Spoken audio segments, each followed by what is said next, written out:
Ada 3 poin penting yang akan kita bahas tentang siapa itu Tuhan Yesus. Pertama, menurut Alkitab dalam karya kelahirannya. Kedua, menurut para ahli. Ketiga, menurut kajian pandangan masa kini. Sebagai satu-satunya manusia sempurna yang pernah hidup, Yesus memberikan teladan dalam kehidupannya untuk semua orang ikuti. Karena kekurangan manusia, kurban penebusan Kristus membayar harga dosa dengan syarat pertobatan pribadi.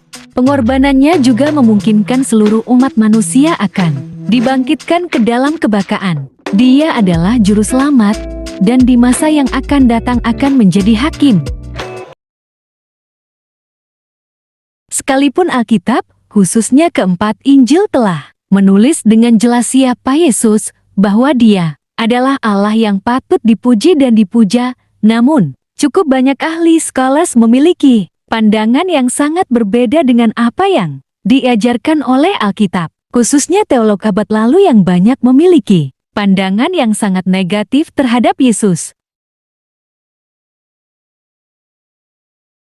Menurut Adolf Harnack yang menegaskan bahwa kita tidak dapat membangun doktrin kristologi dari Injil. Mengapa? Menurut Harnack, Injil tidak bicara mengenai Yesus, tetapi mengenai Bapa. Harnack menulis, "The Gospel, as Jesus proclaimed it, has to do with the Father only and not with the Son." Di pihak lain, Harry J. Holtzman berbeda dengan Harnack karena dia mengakui adanya pengajaran Yesus dalam Injil.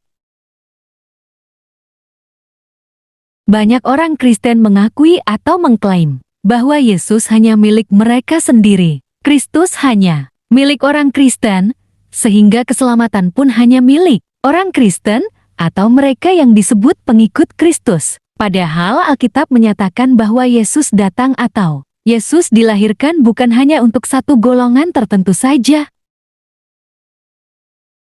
Hal yang mengklaim bahwa hanya orang Kristen sajalah yang dapat digunakan Allah untuk menjadi alat keselamatan Allah atau alat Allah untuk menyatakan kehendaknya bagi dunia, memang perlu untuk dikoreksi.